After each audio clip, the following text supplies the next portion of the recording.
নমস্কার। আজ আমরা বাংলা ব্যাকরণের এক গুরুত্বপূর্ণ বিষয়, বিশেষ্য, নিয়ে আলোচনা করব।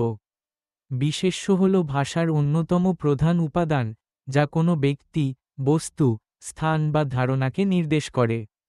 আসুন, এবার বিস্তারিতভাবে জানি বিশেষ্য কী এবং কিভাবে ব্যবহার করি।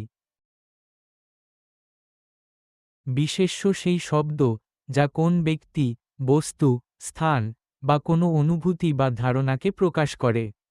উদাহরণস্বরূপ, ব্যক্তি, শিক্ষক, ছাত্র, মা, বাবা; বস্তু, বই, কলম, গাছ; স্থান, কলকাতা, স্কুল, বাড়ি; ধারণা, অনুভূতি, ভালোবাসা, দুঃখ, আনন্দ।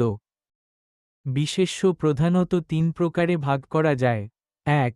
সাধারণ বিশেষ্য। এই বিশেষ্যগুলো সাধারণ কোনো ব্যক্তি বা বস্তুকে বোঝায়, যেমন মানুষ, শহর, গাছ। ২. বিশেষ বিশেষ্য। এই বিশেষ্যগুলো নির্দিষ্ট ব্যক্তি, স্থান বা বস্তুকে বোঝায়, যেমন রবীন্দ্রনাথ, কলকাতা, তাজমহল। ৩. অবস্থান বিশেষ্য।